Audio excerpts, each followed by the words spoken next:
Bueno, buenas noches a todos. Soy el doctor Cupoletti, que soy el coordinador del equipo de cardiología clínica del Instituto Cardiovascular. Quiero disculpar al doctor Jordi Muchar, que por un tema familiar no ha podido estar hoy presente. Así que moderaré yo un poco la tabla. La dinámica será que presentará primero el doctor Moisés, después el doctor Serra y después por último el doctor Ruy López. Y dejaremos para el final la tanda de preguntas. Y bueno, espero que estén todos a gusto y luego al final tendremos un aperitivo para acabar la sesión, ¿vale? Doctor Moisés, cuando quiera. Bueno, buenas noches, gracias por vuestra presencia. La hipertensión arterial resistente es un desafío para quienes disfrutamos tratando e intentamos controlar la hipertensión arterial.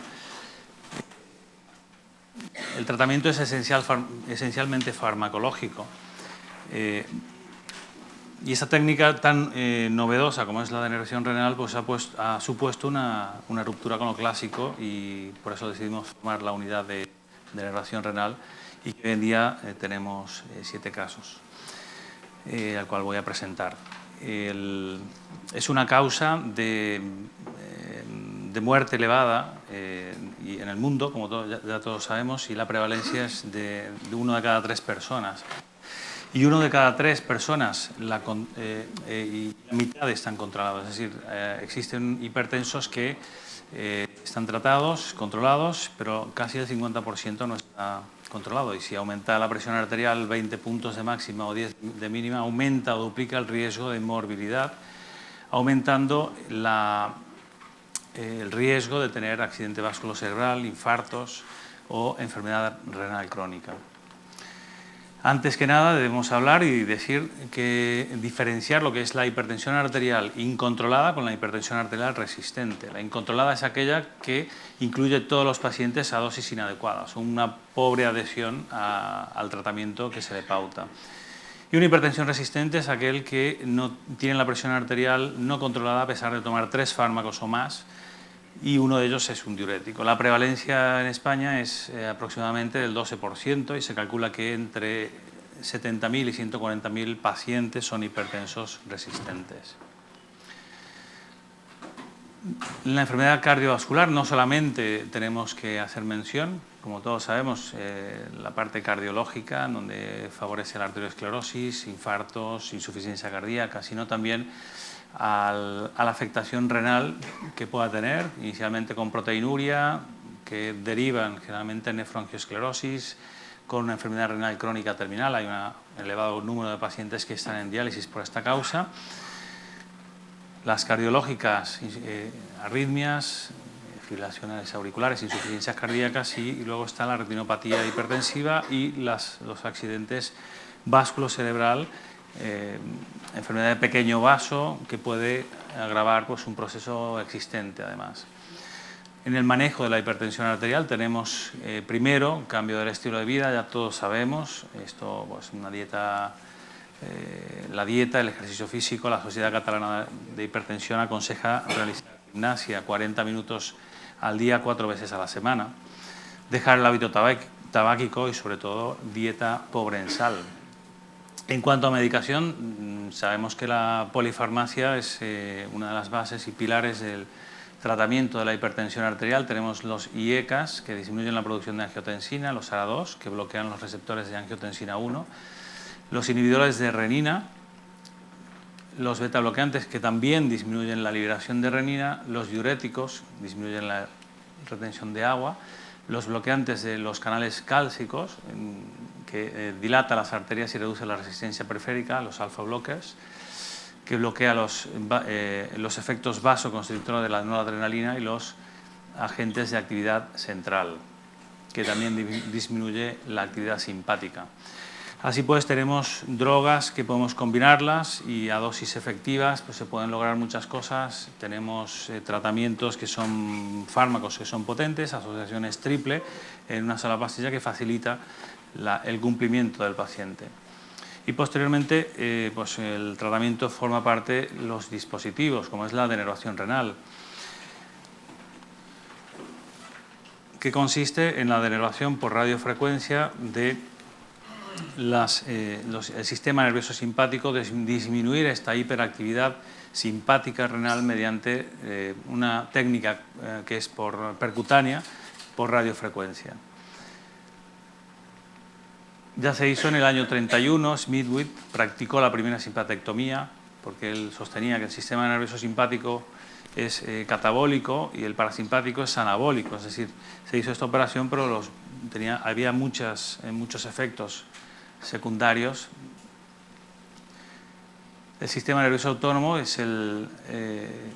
estimula, es decir, a nivel cardíaco acelera el corazón, a nivel renal la secreción de epinefrina y norepinefrina que están relacionadas con la vasoconstricción y la hipertensión arterial. Tenemos que se activa el sistema de renina-angiotensina-aldosterona que todos conocéis, con una retención de sal y agua, y después hay un feedback negativo que disminuye el filtrado glomerular y esto favorece también al tono simpático y esto perpetúa un poco una vasoconstricción y una hipertensión arterial.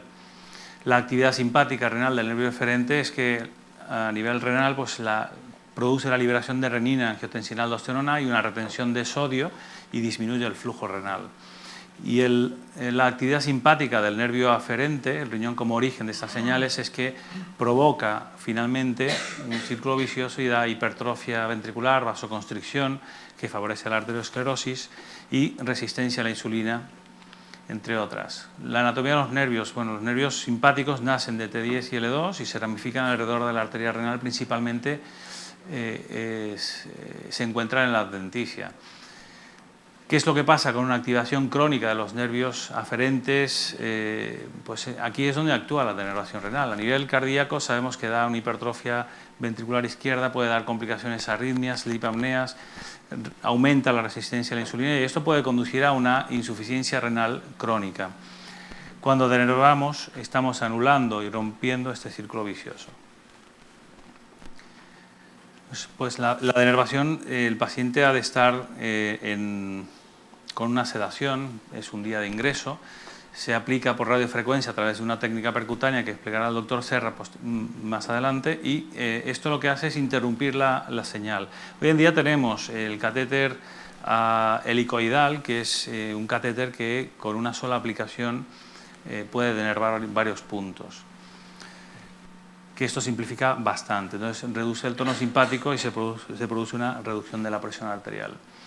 Para ello es importante la identificación del paciente y nosotros hemos desarrollado un protocolo acorde a las guías y acorde actualmente al consenso español de la denervación, es decir, tiene que tratarse un hipertenso arterial resistente, aquellos que tienen una presión superior a 160 o 150 en diabéticos tipo 2,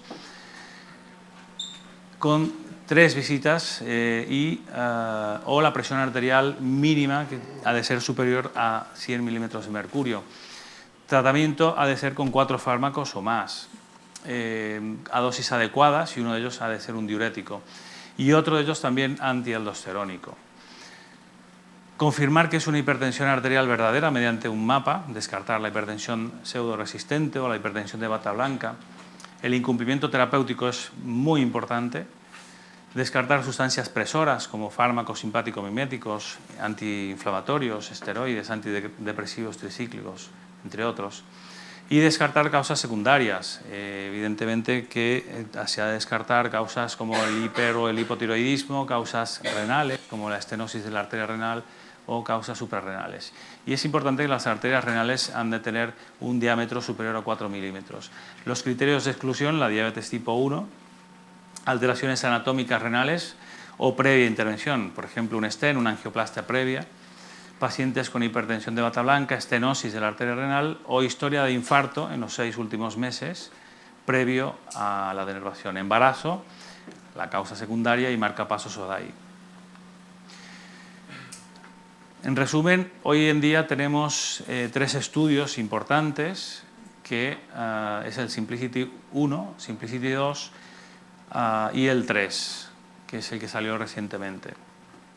El Simplicity 1 es un corte de 45 pacientes en donde se le hace un seguimiento de 12 meses, posteriormente se amplía a 24 meses, cuyo resultado es un descenso de la presión arterial sistólica de 32 puntos y diastólica de 12 puntos, 12 milímetros de mercurio en 6 meses, que no había variaciones con respecto al grupo control.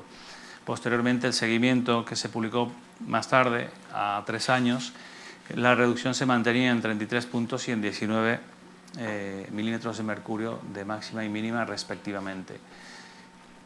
El Simplicity 2 es un estudio que se salió posteriormente con 106 pacientes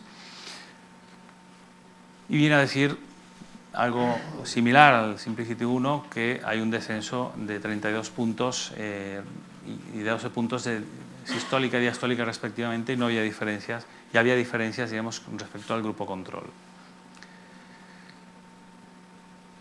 Estos son los porcentajes de disminución de fármacos para la hipertensión. Esta es la distribución de la presión arterial. Esto es el grupo de pacientes denervados y grupo control, en donde vemos que la distribución de la presión arterial superior a 180 era del 39% y posteriormente baja al 6%.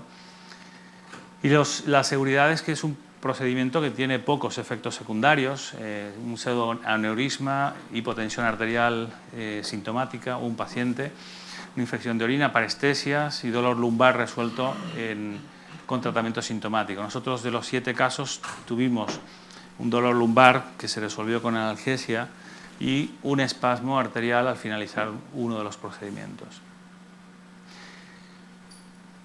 A los 6 meses se practicaba una técnica de imagen y se cree que hay una progresión de una estenosis preexistente, pero que no tenía tratamiento adicional porque no era significativa.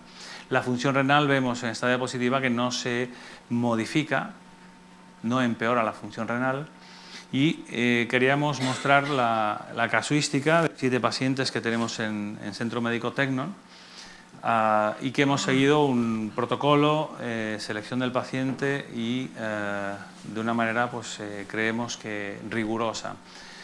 El primer paciente, el cual hoy ha querido venir, está por aquí, tiene 61 años, es hipertenso crónico, resistente, cardiopatía isquémica y una enfermedad renal crónica con un índice de filtrado de 52 mililitros minuto superficie corporal. El tratamiento era este que estáis viendo: dosis máximas de nifedipino, 120, atenolol, valsartán, alisquirén, doxa, hidroclorotiazida y captopril. Realmente, cuando venía a la consulta a 13 de mínima no sabía qué más añadirle. Ese es el mapa previo, en donde vemos que la presión arterial media era de 180 y la mínima de 130. Este es el mapa posterior. Todos los mapas que presento se han realizado entre 9 meses y 15 meses aproximadamente. La medicación que está tomando en este momento es fármacos monodosis, que es valsartán, amlodipino, hidroclorotiazida. Caso 2 es un varón de 74 años con cardiopatía hipertensiva crónica resistente, un síndrome metabólico, paciente bajo ningún aspecto quería hacer dieta, paciente holandés, y una insuficiencia renal crónica. Lo denervamos en diciembre del 2012, estaba tomando 4 fármacos y actualmente es el mapa previo y el mapa actual con torasemida únicamente, que se la mantengo por los edemas que tiene por la insuficiencia venosa. Toma además venotónicos, evidentemente. Caso 3, mujer de 60 años, hipertensa crónica resistente con cardiopatía hipertensiva, 4 fármacos, denervada en octubre del 2003 con el mapa, y esta es la medicación. Este mapa realmente en la última visita estaba con una hipertensión arterial sistólica aún, que el manidipino, subí la dosis de manidipino. Varón de 46 años con cardiopatía hipertensiva, incontrolada, enfermedad renal crónica estadio 3, un filtrado a 56, con 4 fármacos, se denervó en abril del 2013.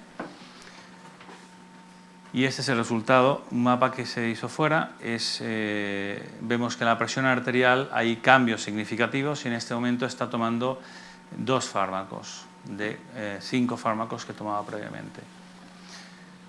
Otro paciente es varón de 46 años, cardiopatía isquémica y infarto hace 3 años, bueno, 3 años antes de la denervación, cardiopatía hipertensiva, y que en diciembre lo denervamos con el catéter helicoidal.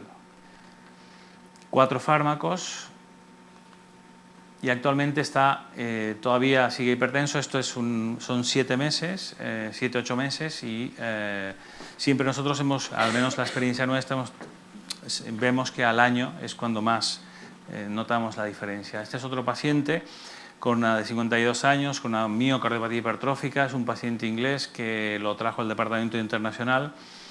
Y realmente 4 fármacos, y este es un AMPA. Realmente no he querido presentar porque no es fiable, no consigo saber lo que está tomando en este momento, pero al menos en el AMPA se ven cifras decentes de 14,8, 133,80. Y el último paciente, que es el 7º paciente, que tampoco tengo información, un paciente árabe de 79 años, hipertenso crónico con grandes quistes renales que dificultó mucho la denervación. Tomaba 4 fármacos y tampoco sé nada de él. Por último, el estudio Simplicity 3, un estudio multicéntrico, prospectivo, que está bien diseñado, con un grupo control, con una randomización 2 en 1, viene a concluir que es el único estudio donde no se logró una reducción significativa de la presión arterial. Esto quiere decir que no ha habido una diferencia superior a 10 milímetros de mercurio respecto al grupo control. Es decir, la denervación es segura, pero no es efectiva. Yo creo que aquí caben algunas reflexiones. Primero, no sabemos si la presión arterial previa al estudio estaba bien controlada. Por otra parte, la posibilidad de la denervación renal no haya sido correctamente existe. Es decir, existía un 31% de investigadores que hacían el primer procedimiento de denervación renal.